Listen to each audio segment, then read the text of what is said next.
Hello, my friend, and welcome to this episode of A Call to Leadership. I'm Dr. Nate Salah, your host. I'm so glad you are here. Well, on this episode of the show, we're going to unpack this idea that there is an opportunity to have joy that transcends all of our circumstances. It's an impossible concept to think of. No matter what happens in life, that you have an indestructible joy that lives in and through you. Well, we're going to break it all down. I've invited Joe and Travis back on the show, my dear brothers, who are going to share their thoughts on this question.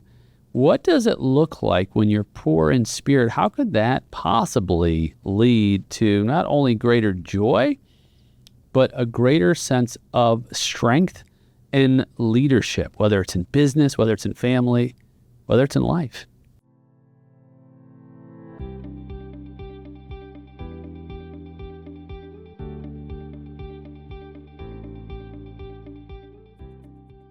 What's up, fellas? How's it going? Hello. That was my Mickey Mouse voice. Nate, hello, and Travis. How are you guys? Good to see you. Good to see you. You guys having a good week so far? Yeah, it's Memorial Day, so my days are completely thrown off. Yeah, I know. Feels like a Tuesday, but it's Wednesday. When you have Mondays off. Wednesday, Monday off. Yeah. It's actually, I like 3-day weekends, but I like Fridays off. yeah. I don't like Mondays off. It completely throws me off. But you take every Friday off, right? Or And every Monday as well. Wow. good job. Joe's on that 312 schedule. I like that schedule. I wish I had that schedule. 312s. I don't know where you guys are coming up with this. I work as needed. That's great because you're blessed, right? You're blessed. You have a life joy. I have a life joy. Yeah, you don't have to work if you don't feel like working. I know, where'd that come from? Working? Where's this coming from? I don't know. I work. You're in the middle. Yeah, you're the middle. Yeah, okay. The middle child. Wow. Gen Xer. You're a Gen Xer. Act like it. Just like a Gen Xer. What are you, Zillennial? What is it called? Millennial, yeah. What's I wouldn't even admit to that. What's a zillennial again? It's Like it's a micro generation from 77 to 83 because we're not as old as you Gen Xers. Yeah. We're also not raised entirely on They're the driven to internet. do something, but too lazy to do it. It's kind of like, That's right. We just get to the finish line. well, zillennial. That's a Gen Xer. Baby boomer. When a baby. oh my. Dang. Say everything so, bro. Say things. No, I'm not actually. I was born in 1973. Proud of it. The year Nixon was 72. impeached. It's nice. Yes. So what are you, a 70, 80? I'm 80. 80. Oof. 80. 80. 80. How were the 70s, boys? It was okay. Interesting. It was just okay. It's okay. Yeah, you were born like at the end of disco. Like Yeah. when they were burning records. Yeah. I'm a Reagan baby, basically. You know, we left off the last episode together. We're talking about Macarius, Blessed Are. And it's a great episode. If you haven't listened to it, definitely check that out. We just spent time unrolling this sort of Jesus's first major sermon. And the very first words he said, just a quick recap, were talked about like joy, life joy, right? He started his conversations with people. And I can imagine the people who were out listening to him were from all areas, right? So some of them might have been farmers, fishermen, and a lot of people in agriculture, and parents, and tax collectors, and prostitutes, and all these people who would become his disciples and his followers. You think of all these different vocations people had, and they were in the business world. And they probably didn't think of their business life or their life as a whole as like something that I can just be feeling, that I can have joy all the time. Yet he starts with that. And I think he starts with that because, it's like, guys, truly, life is full of like circumstances that are not joyous. Life is full of circumstances that steal and corrupt and quench our joy. So he's starting there with his big sermon and saying, hey, there's actually a way that you can live with incorruptible joy. And I think that's like a great place to start, because you have my attention, right? I'm sure he had his audience's attention, because I'm sure there was a guy or a gal in the field or wherever he was preaching. He was on the mountain, Sermon on the Mount. It was like, okay, I don't know you, right? I'm all ears. What's your strategy? Of course, we knew Jesus was massively strategic, right? He wouldn't just come out and just say that. And then he goes through 8 principles, if you will, that we call the Beatitudes, which were, if you will, the beginning of a model for walking in what we use the language Makarios in the Greek, which means this life joy that's not dependent on any external circumstances. It's living free from earthly cares and true divine joy. And he lays it out. And so the very first one he lays out is, he says, blessed are. He goes, blessed are, blessed are. The very first one is, blessed are those who are poor in spirit. And it's like, well, that doesn't sound like a very blessed, like poor in spirit. What does that mean? Think about that. Like if you were as entrepreneurs, first century entrepreneurs, standing next to each other, right? You're like, hey, Joe, let's go see this dude. I heard, he's got some things to say, and he's been getting some traction, and he might have something for us for our, what we're doing in business. And the very first principle he lays out, he says, and he looks at you and says, blessed are the poor in spirit. And you look at Joe, and you, what do you say? What is he talking about? Thanks, because he opened the door to like a really big insult there, right? And you, right. You went the high road. Appreciate that. Wow. And what do you respond to Travis and say? This guy's crazy. You don't get anything by being poor in spirit, right. I would have said, "What'd you drag me all the way out here for? I got stuff to do, bro." I think when you talk about poor in spirit, it's such a wide, kind of wide condition to have, and I think especially in business, right? There's so many ups and downs, and I think that being blessed or saying that you're blessed even though you're poor in spirit is super powerful, right? Because it's beyond your normal day-to-day, like, hey, I'm having a bad day, I'm having a good day, hey, business is great, hey, business is down, I have all these issues that are going on, but to say like you are blessed, right? Even it should be even when you're poor in spirit, Right.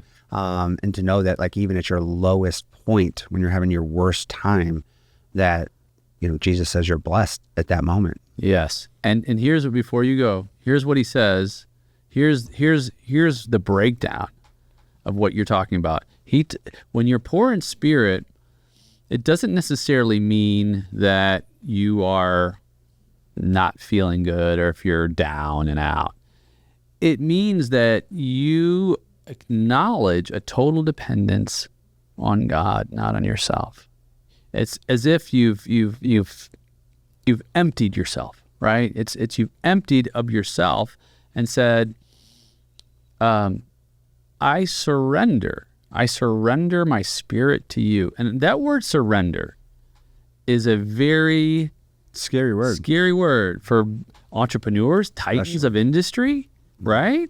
You say that to your average entrepreneur, hey man, it's time to surrender. What do you say?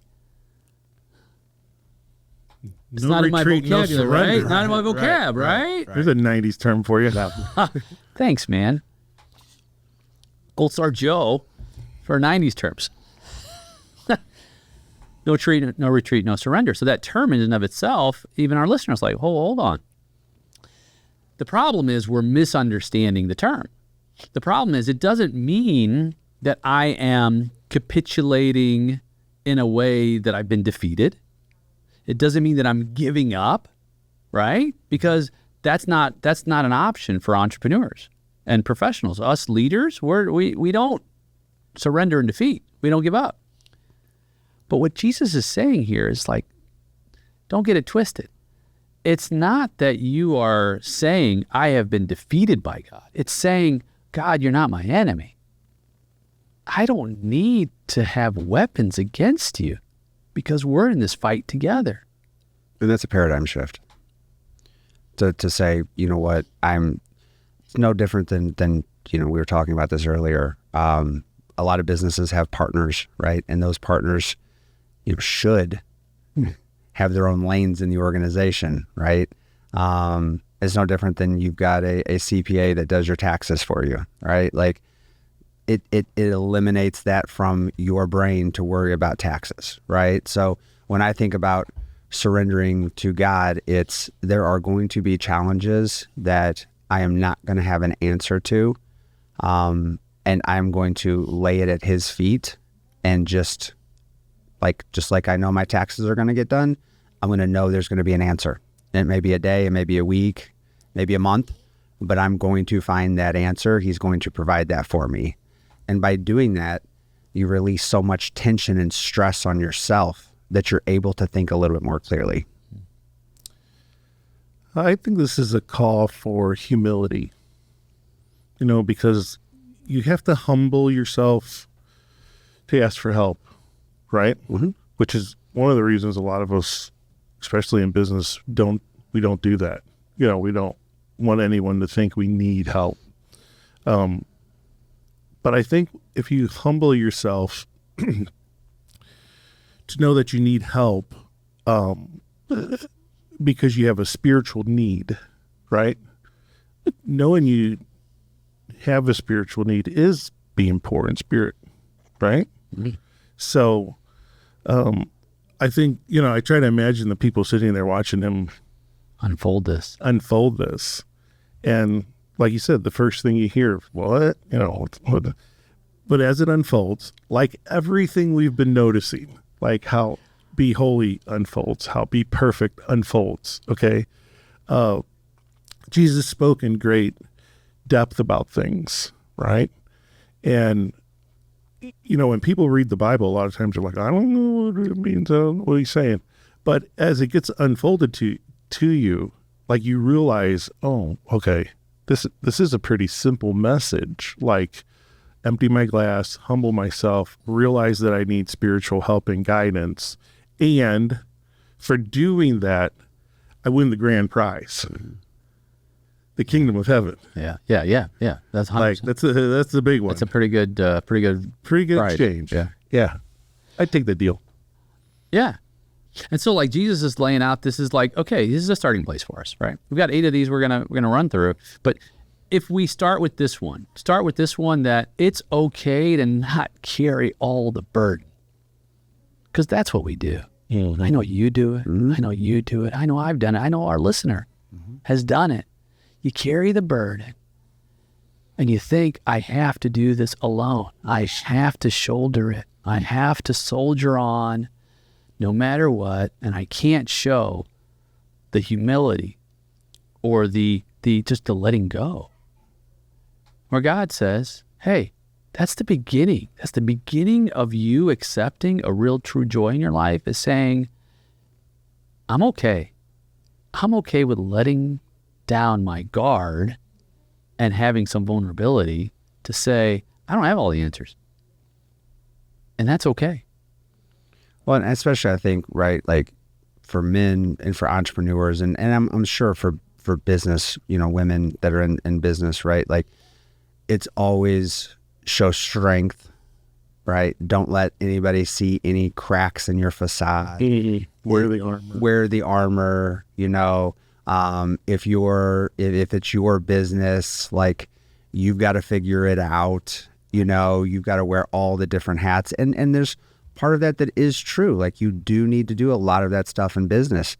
But I think what's interesting is that, you you carry that over into your spiritual life, and you God knows what's going on, like whether you tell him or not. You know what I mean? Like he knows. So it's not like you're hiding it from God, but it's just, I think that admitting it, right? That act of saying I don't know, right, is not the capitulation like you said, but just the surrender of saying, Lord, I don't know. Yeah. I don't know what to do. Yeah. Let's do this together. Let's help me. Let's do this together. You Travis, you bring up a really good point about not showing any kind of chink in the armor, because that happens because the people around you aren't using this in their life, right? So they make you kind of armor yourself against that poor in spiritness, because they're not that way, right? And they don't understand, like, well, you don't have all the answers. Like, is this the right fit for you? You know what I mean? Or they take advantage of those situations, they take advantage of those weaknesses that they see. Exactly. Yeah. I had a business owner just recently tell me, like, it's been years of anxiety for her, like years of worry, right? Trying to get a business up and running. It's not an easy thing to do. And when they brought me into their company, I said, here's what I want to do. I want to share this burden with you, right?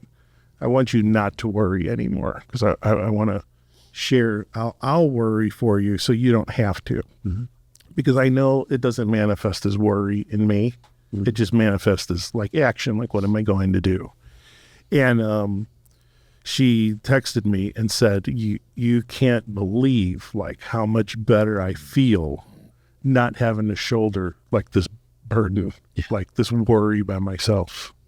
And it was, I didn't put it in terms of this until like we started talking about it today. But looking back, I'm like, that's exactly what happened. Yeah. She kind of was able to empty her cup and say, okay, I need help. Anxiety gone. This is the key, because I think what's happening here is it's laying out a model for relationships. And we naturally are defensive in relationships because, well, there could be casualties, right? We could get hurt. We have been hurt, right? We've been taken advantage of, as you've said, and all different issues that happen. And where Jesus says, look, let's start with dependence. Let's start with looking at your relationship with God. God is not your adversary. He's your ally. He's not your foe. He's your friend. And so you don't need any weapons. You don't need armor. What you need to do is say, wow, I didn't know that we could walk this journey together. I was trying to do it all on my own. And that sets you up for the human relationships in life. Sets you up for your partnerships. Sets you up for your marriage. Sets you up for your relationship with your kids. Sets you up with your relationship with your clients and your stakeholders and your vendors and all these other individuals in your life, where we sometimes look at them as adversaries and say, you know what? Actually, I don't have to. That doesn't mean that we're not smart about setting appropriate boundaries and setting up goals and strategies and whatnot. We're not talking about that. We're simply talking about a shift in how we see others. First God, then people. And that's where strength truly comes in, because we thought we were strongest when we had the armor on, but it's not true. We're actually strongest when we shed the armor, because there is no real threat. Makes sense. Yeah, that's awesome, dude. I mean, if you don't look at someone as your enemy, they can't be your enemy. Yeah. You know what I mean? Like no one. I know it's hard because it's like, okay, that's like, you got to process that. You got to process that. Yeah, I'm processing right now, to be honest with you. Real-time processing. Real-time learning. But like, this is what, and I always want to go back to this, like, center of joy, right? The center of joy. Because this is what Jesus is like, okay, let's start here as your foundational piece for that incorruptible joy, inextinguishable joy. Because that's what I want for you. Because that, as we go through this chapter of Matthew, chapter 5, this is the foundation for you excelling in all of these domains of life. And of course, we're entrepreneurs, we're business people, right? It's easy to apply it to this world. Of course, we'll apply it to family and life as we do on the show. But like starting with business, All right, real application. Let's talk it out.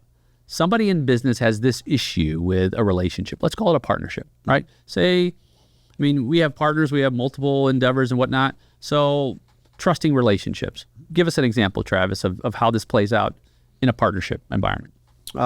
So in one of my companies, right, there's 4 partners. Each partner has their own lane, right? And if it comes to, let's say it's finance and it's my partner, Ruben, I don't question if he's making a financial decision. Like, we will review all financial decisions, right, at intervals within the organization. So there's full transparency. But if there's a decision that needs to be made right now on a financial decision, he doesn't need to call me and ask me, right, what my thoughts are on it. Now, has he done that? Of course he'll do that, but he doesn't need to do that, right? Because I trust him to do that. And in the same regards, mine is operations. And so if there's something that needs to happen from an operational standpoint, I make that decision in the heat of the moment that I think is the best decision for the organization, and then we roll with it. And now we may discuss it at a later date and say, hey, we should have done X, Y, and Z. But in that scenario, I'm giving up, right? What happens when I give up the financial decisions or the sales decisions that are happening within the organization? It allows my brain to focus solely on the operation. So I'm 100% in my lane, focused on what I do. And again, we have different intervals where we will check in with each other to see what's happening and is the plan moving forward. But in this regard, right, I don't think about it because I don't need to think about it, because I trust my partner, because he's shown over time that he's got that trust. And in the same way, I think that if you want to talk about family life, right, like from a husband and wife standpoint, I think husband and wives a lot of times become adversarial with issues, right, that happen. And I think it's important to just check in with your wife every once in a while and be like, hey, I'm not your adversary, right? Like, the problem is the problem. We need to be on a team to figure out it's a problem versus us, not the two of us versus each other with this problem. And I think that that's a similar way in business, right? You have partners, you utilize this strategy, there's a problem, but you can't let the problem become between the partners where each partner is fighting the problem, right, with each other. It's identify what it is, trust that your partner is doing their role, and move forward. Because you move from dependence to independence, right? Correct. So that's the rub, because that's their adversary. It's like, oh, I don't need you anymore, right? No, we're allies. Joe? So real world stuff. And, I'm discovering this like right as I'm talking about it, like I'm thinking about it. So I can't tell you how many times, like, I've sat at a table with partners in a company, and you're trying to like mediate between them because they're adversarial with each other.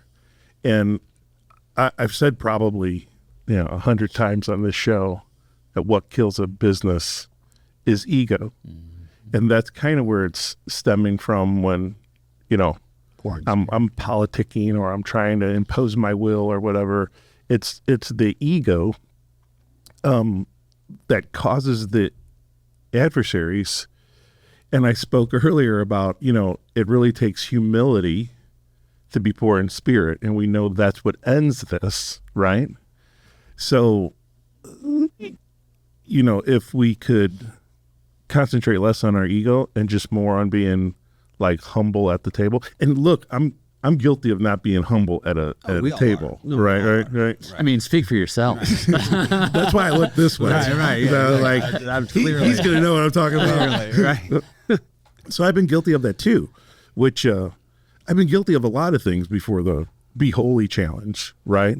The Be Perfect challenge, right? I agree. So now you have the blessed. It's an orientation, right? It's an orientation. Right. So like I'm trying to change to be like that. And I know there's a lot of people that are listening to me right now going, no, far from it, right? Not that guy. I know Joe Thompson. I've worked with him.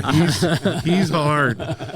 But there has been a change. And changing you, a changing myself. And the B is a process, right? Yeah. It's an orientation, right? Not a destination. Yeah. And now I see things like much, much clearer. And like I recognize the ego. And I was like, you need to put away your ego. You need to put away your ego. But I never said, hey, be humble. Be humble for a minute. Or humbled myself enough to lead by example. Like I wasn't a servant leader. I was basically saying, you guys are idiots and you're all fighting over the wrong answer. And that's why I'm here. That was your favorite word. Idiot was my favorite word. I have not used that word in a long time. Well, I think, and I think you said something key there, right? Like as leaders, right? Like if we want to see this type of change happen in our organization, in our families, in our friendships, whatever it is, we have to be the first ones who take that step to model what humility looks like, right? And like, so during this Be Holy challenge, like I've had a lot of people that have reached out to me and they're just like, something's different about you. I can't put my finger on it. It's, you sound different on the podcast, right? Like you're talking a little bit slower. You got a little bit different, like there's something different. And what it is it's me trying.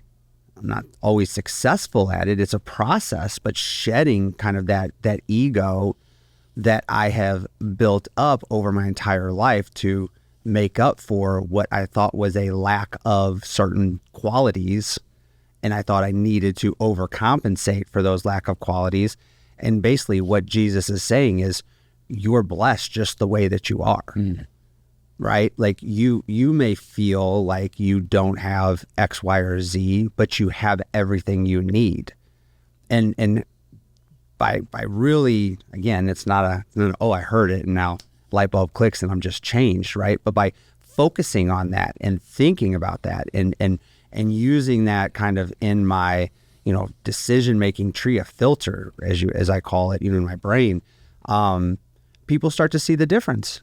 And then they want to know, like, what's happening, right? And then, so you're modeling that. And I think that Jesus was a lot of things, but I think that the one thing that we don't talk enough about is Jesus as a leader and the leadership qualities that we talk about in 2025 that he was demonstrating in 30 BC or 30 AD. You know what I mean? Right. Like he was demonstrating all of these things.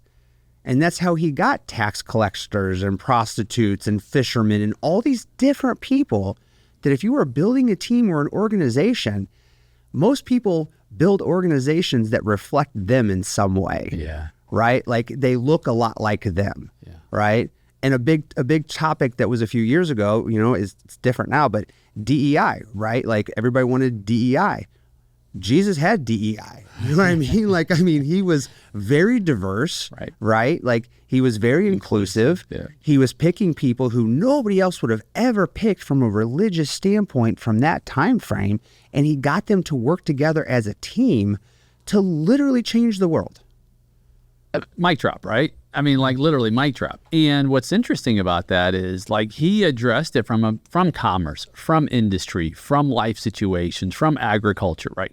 People don't like if you extract and like, because we just tend to look at Jesus like he was a religious leader, a preacher, right? Mm-hmm. But the reality is that one of the first things he did to like get attention was he told Peter, who was a fisherman, hey, you can catch more fish over there, right? Cast your net over there. And he's like, boom.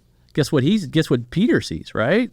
Dollars, right? Mm-hmm. I mean, obviously not dollars, but yeah, shekels or whatever denarii. So it paid off his tax debt. No doubt, right? The point is like we forget that. Like Jesus leads in with like, let me speak to you where you are.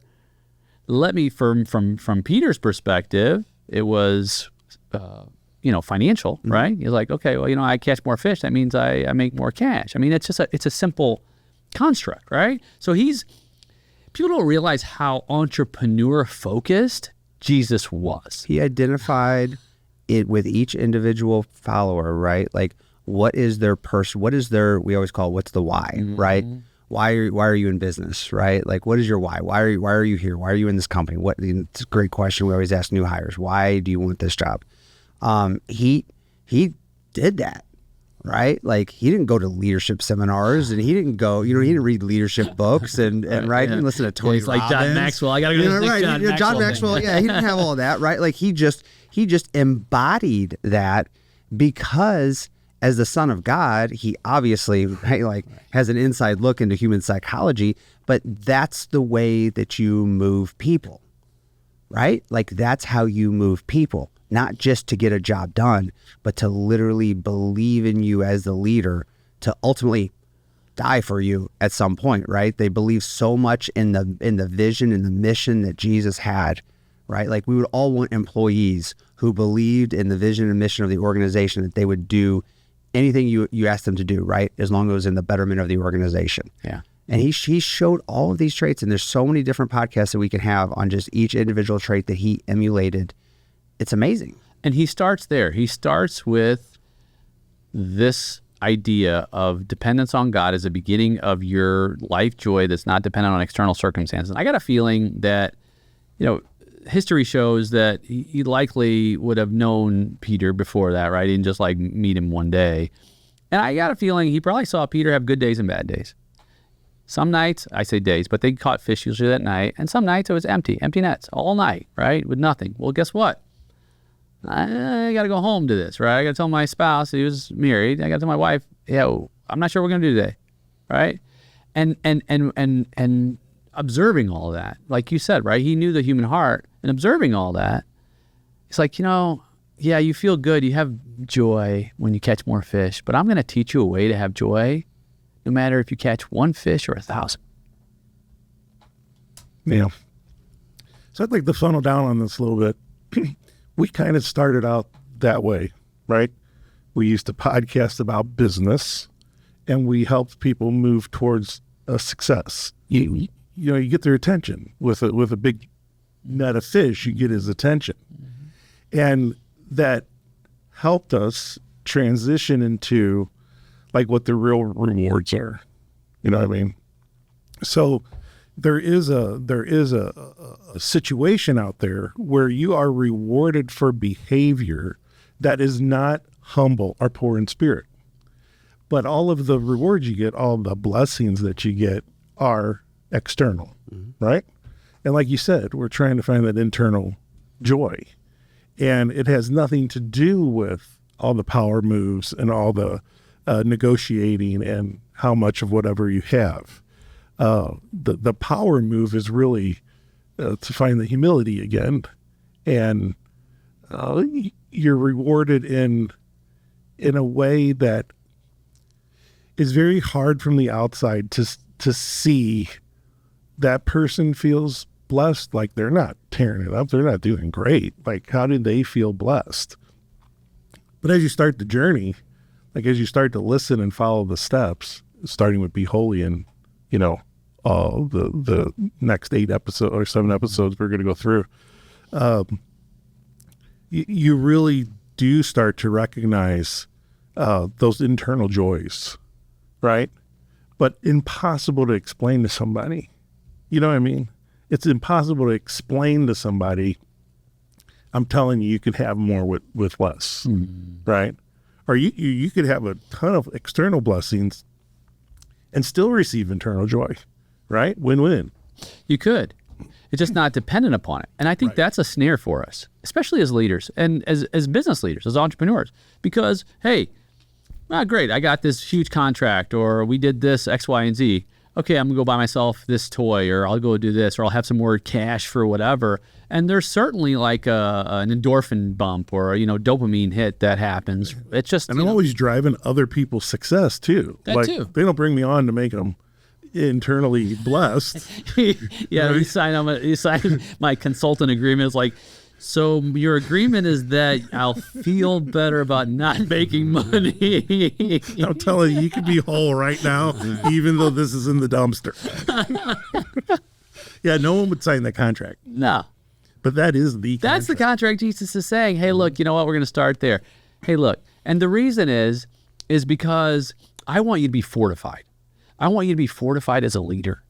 And that fortification doesn't come from you having this emotional roller coaster that keeps you from being effective. Because nobody wants to follow a leader who's like, I'm not having a great day, so I'm going to check out today. I'm really not feeling like getting to the finish line today because X, Y, and Z happened. My kids did this, or my spouse did that, or my car did this, or I didn't, whatever. You don't want that. Or you're exhausted. Yeah. But you still bring the children unto you. Even when you're tired. Ah, nice. See like that?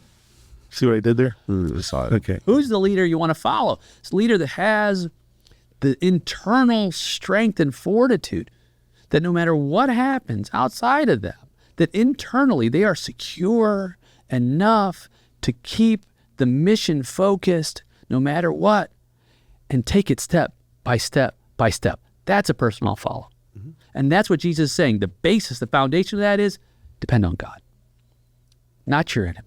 Because crap's going to happen. Left, right, turn, this, that, right? Make that your foundation. It's like, God, we're doing this together. We're doing this together. I'm going to count on walking with you in your presence, in my business world, in my family world, in my friendship world, in all of my domains. And that is going to make sure that no matter what storms come, that the light of my joy cannot be extinguished. Next time somebody tells me they bought a new Ferrari, I'm going to say, well, I've inherited the kingdom of heaven. Right? They'll give you the keys and say, hey. But truth is, which one's worth more? I don't even know if I should go here, but truth is, that car, whether it's a Ferrari or whatever, it's cool and it feels great. But For a little while. yeah, then it's just your car. Yeah. It's just your car. And I know someone listening is like, Nate, Right. I love my car. I love my car. We love cars too. Yeah, Right. yeah. Or it's like, Nate, I've never had a car like that, and you have no idea how much joy it's going to be for me to be in that car. I get it, but I can tell you from experience that it's not the car. The car is not going to be your everlasting sense of centrality with your joy factor. It's just not. Or just imagine the feeling of getting into your Ferrari for the first time, but you have that every single day without the Ferrari. Right. Like you just have that. Like I think that's like painting the picture for people, right? Like everybody loves getting something new and that feeling that you have. But we also, everybody knows, right? Like you buy something, it's cool for a little bit and then it just becomes whatever, right? But the goal is, how do you have that feeling without needing something externally to provide it for you? Yeah. How can you encapsulate that feeling in a bad day? Right. That's the strength. That's true strength. To me, that's true strength, is that no matter what the day holds, I've got it. Mm-hmm. I've got it. And not just for me, like you talked about modeling, because other people around us, they need to see that. Because nothing will stifle progress faster than someone who burns out, someone who says it's not possible, someone who's like, I'm just so exhausted that I just can't go forward, right? And we have to grapple with that and say, okay, well, this is the starting place. This is the starting place that Jesus says. And I'm down for that. I'm down for that. And what does it look like? It looks like not surrender in that I'm giving up and I'm admitting defeat. No, it's surrender that, hey, you know what? I don't need this armor to war against God or really anyone else on the team, right? We're allies. We're not adversaries.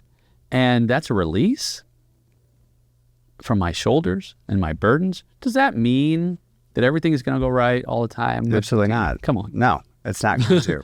But it's not going to no matter what. Right. There's no way that it ever goes right all the time. So we have to just accept that. This is at least a way of balancing internally your emotions to say it will be okay. It doesn't mean that it's going to be fabulous. It just means it will be okay. And you will get through this. And you have the ability to overcome this. Yeah, the balance of everything is fine to, hey, there's a problem. Problems greatly outweigh, everything's running fine. Because with every success, you open up a whole new opportunity for more problems, right? But look, that's how we grow, right? Like if you want to grow muscle, you have to put it under pressure, right? You have to have constant tension against it. If you want to grow spiritually, you're going to be tested by external factors, right? If you want to have a strong business, you're going to have to overcome a lot of obstacles to get there. And you're never going to reach a point in a business that you're like, I am now problem free. Right. There's only one point is when you're no longer in the business. When you sell that business and you're walking away, but now you have other problems. There's always problems that are going to occur. So here's a challenge I want to ask you, and I want to know like your response to this. If someone was listening to this and they were like, well, Nate, Travis, Joe, that's really easy for you guys to talk about. You found success. You're not worried about your next meal or what car you're going to buy or not having a roof over your head. It's real easy for you to focus on these things. How do you respond? He just calls brother. All right. By the way, this entire show is not rehearsed. Just so. Oh, this is completely unscripted. Yeah, this entire show is not scripted. So that's a great question. And I don't know about you guys, but I have been there. I've been there. Well, we've all been there. Okay. I'm going to tell you how I was when I was there and how I would react today. Okay. So when I was there, I had massive worry. In fact, I was ulcerating to the point to where I had to get medication because, when you have an ulcer, right, it's pretty bad. And so I used to live in copious amounts of stress about my situations. And it never made my situation any easier to move forward in. All it did was worsened my decision-making processes. So let's talk about practically. When I live in fear and worry, it only stifles my reasoning and rational thought to begin to work through my problems. And I think that's part of what Jesus is saying here. He talks a lot about worry, talks a lot about stress, talks a lot about all that. And says, look, guys, none of that is going to help you overcome your obstacles. None of that's going to help you move forward. What's going to help you is if we start with a place that says, you know what, I'm going to release it to God. I'm going to make decisions that are wise and wise counsel. By the way, the surrender piece, when we start with God, it also surrenders decision-making to other people because it's God and man, right? So what are we saying? We're saying, hey, you know what? Maybe I just need to ask for some advice. I don't have enough money to eat. I don't have enough money for the roof over me. I don't have a job. Well, you know what? Reach out to someone. Mm-hmm. Reach out to someone who has that, who will give you sound wisdom, and you can release. That's part of the surrender. That's part of dependence. Because we were not made to do this walk alone. So many scriptures. A cord of 3 strands is not easily broken. Where 2 or 3 are gathered in my name, there I am also, and so on and so forth. Humanity, we were meant to be in community. That's why we got G3. That's why our community has been built for this particular thing, because not everybody's in the same place in our community. Some people are struggling in different ways than others. And so that dependence comes in to say, look, I know you're in a spot. We're going to talk about this next week, a little teaser, right? Blessed are those who mourn, right? We want to have empathy and listening and healing for those who we walk with, because someone listening is like, you're right. I don't have those things. Start with a prayer of dependence on God and on the people around you who can help you. Even in the most minor step, contact us, greatsummit.com. Click the button to ask for a prayer request, to ask for a word of advice. We will respond and help you along your way. Very good. It's a good answer. I got the good answer from Joe. That's why he's got the PhD. That's why he's got the PhD. Play a hating degree. Fellas, we went deep. This is good. we'll do it next time. Again, if you're listening and you've listened all the way through, which I would think that you have, just know that we don't know who you are. Always, we do know some of our listeners, but at the same time, we can't see you, we can't hear you, but we're with you. And we want to know you. Yeah. And we have means to get to know you. Yeah. So Yeah. we're moving forward with that. Good having you. Thanks for being here. Great being here. Thanks, guys.